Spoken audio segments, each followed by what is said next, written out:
ڕێز و سڵاو بۆیەوە بینەران و گوێگرانی خۆشەویستی تەلەڤیزیۆنی کۆمەڵە لەگەڵتاندام بۆ پێشکەشکردنی گەشتیاوڵەکانی ئەمڕۆی ڕۆژی هەینی. سەرەتاش بە سەردێڕی چەند هەواڵێک دەست پێ دەکەین. ناڕوونی چارەنووسی چوار هاوڵاتی دەست بە سەرکراوی خەڵکی شاری سەقز. دۆزینەوەی ئامێری ئاگردان لە دارستانەکانی مەریوان پاش کوژانەوەی ئاگرگرتنی بەربڵاوی ئەو دارستانانە. کۆبوونەوەی ناڕزایەتی کرێکارانی شیرکەتی نەوتی فەلات قارە لە دوورگەی خارک. لە سێداردانی دوو بەندکراو لە زیندانی ناوەندی تەورێز و دەستپێکردنی هێرشی بەرفراوانی ئەرتەشی ئیسرائیل بۆ سەر بنکەکانی حیزبوڵە لە باشووری لوبنان.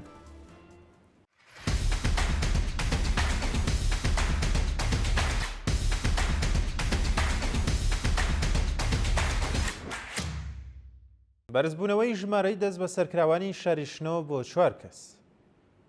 ڕۆژی پێنجشەمە 27 خەرمانان دوو هاوڵاتی دیکەی خەڵکی شاری شنۆ بە هێرشی هێزەکانی داری اطلاعاتی ئەو شارە بۆ سەرماڵەکانیان دەست بە سەرکراون و دواتر بۆ شوێنێکی نادیار ڕاگەزراون.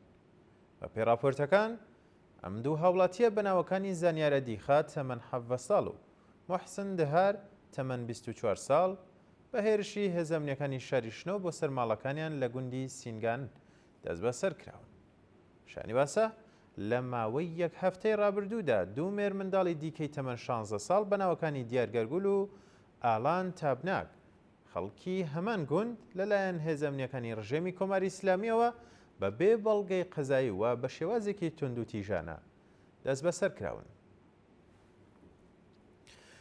ناڕوونی چارەنووسی چوار هاوڵاتی دەست بە سەرکراوی خەڵکی شاری سەقز.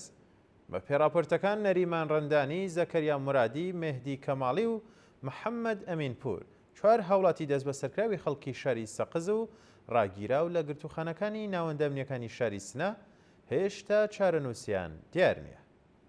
بە پێو راپۆرتانە سەرەڕای دەست بە سەرکرانی ئەو چوار هاوڵاتیە بۆ ماوەی زیاتر لە 1 مانگ و بە دوواداچوونی بنەماڵەکانیشان لەسەر شوێنی ڕاگرتن و دۆخی تەندروستی و هاوڵاتیانە تاوەکو ئێستا ئەو چوار دەست بە سەرکراوە زانیاریەک لە شوێنی ڕاگیرانیان لەبەردەستدا نییە. شایانی باسە ئەو چوار هاوڵاتیە لە سەرەتای دەست بە سەرکرانیان لە مافی دەستڕاگەیشتن بە پارێزەر و پەیوەندی لەگەڵ بنەماڵەکانیان و هەروەها تەنانەت سەرەتایترین دەرمانەکانیش بێبەش کراون. دۆزینەوەی ئامێری ئاگردان لە دارستانەکانی مەریوان پاش کوژانەوەی ئاگرگرتنی بەربڵاوی ئەو دارستانانە. بە پێوێنانەی بەدەست ناوەندی هەواڵی کۆمەڵە گەیشتون پاش کوژانەوەی ئاگری دارستانەکانی ناوچەی سوورینی مەریوان، چالاکانی مەدەنی و خەڵکی خۆبەخێش چەند ئامێرێکی تایبەت بە ئاگردان و تەقینەوەیان لەو ناوچەیە بینیوە. بە پێی دوایین زانیاریەکانیش ئەو ئامێرانە نزیک لە گوندەکانی کانیکەوە و پێرەکۆنی مەریوان پاش کوژانەوەی ئاگرەکە بینراون. بە وتەی سەرچاوەکانی هەواڵ ئەم ئامێرانە کابڵیان هەیە و لە ئەگەری پێکدادانی شتێکی دەرەکی دەتەقێنەوە و بەرەیەکی زۆر لە دەوروبەری خۆیان دەسووتێنن. شانی باسیشە ئاگری ئەو دارستانە ڕێکەوتی 19 خەرمانانی ئەمساڵ دەستی پێکرد و کە بەرەیەکی زۆر لە دارستانەکانی ئەو ناوچەی تێدا لە ناوچوون. بەرزبوونەوەی ژمارەی بریندارانی ئاگرگرتنی بینای شیرکەتی سیمانی سەبزەوار.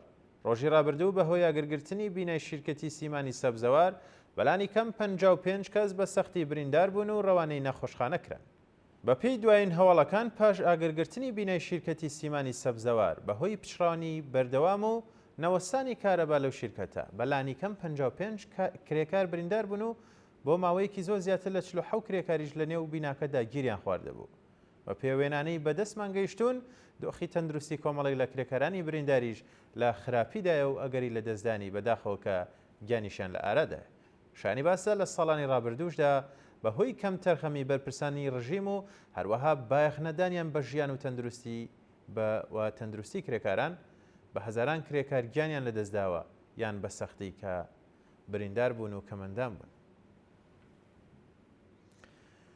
ناڕزایەتی خەڵکی سەراوان دژ بە نەبوونی ئیمکاناتی پێویستی دەرمانی لە نەخۆشخانەی ئەو شارە.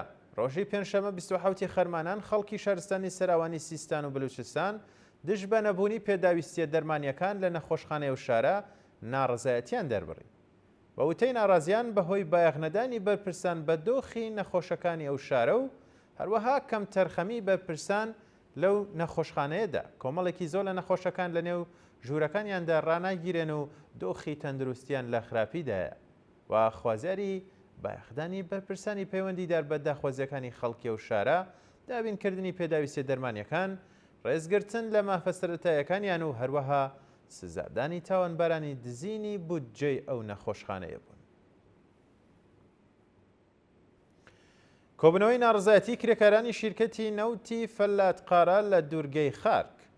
ڕۆژی ڕابردوو کۆمەڵێک لە کرێکارانی شیرکەتی نەوتی فەلاتقارەی شاغڵ لە دوورگەی خارک دژ بەوە دینەهاتنی داخوازیەکانیان کۆبوونەوە.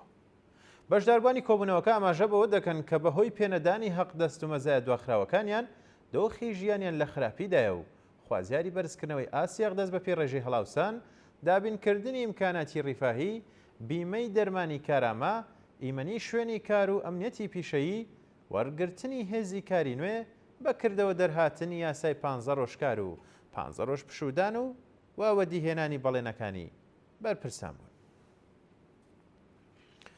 ناڕزایەتی کرێکارانی شارەداری ئێرانشار. ڕۆژی پێنجشەمە 27 خەرمانان کرێکارانی شارەداری ئێرانشار دژ بەوە دینەهاتنی داخوازیەکانیان و هەروەها نەبوونی ئەمنیەتی پیشەی ناڕزایەتیان دەربڕی. کرێکارانی ناڕازی ئاماژە بەوە دەکەن کە هێزەکانی حراسەتی شارەداری و هەروەها هێز ئەمنیەکانی ئەو شارە هەڕەشەیان لێکردوون کە پێویستە ناڕزایەتیەکانیان بەردەوام نەکەن و لە ئەگەری دەستپێکردنەوەی ناڕزایەتیەکانی کرێکاران یان لە سەرکارەکانیان دەریان دەکەن یان پەروەندەیان بۆ ساز دەکەن. بەشداربووان لە کۆبوونەوەکەدا خوازیاری بەرزکردنەوەی ئاسیاق دەست بە پێی ڕێژەی هەڵاوسان، دابینکردنی ئەمنیەتی شوێنی کارە و ئەمنیەتی پیشەیی، پێدانی حەقدەست و مەزایە دواخراوەکانیان و هەروەها کۆتایی هێنان بە گوشاری هێز ئەمنیەکان بۆ سەر کرێکارانی ناڕازی بوون.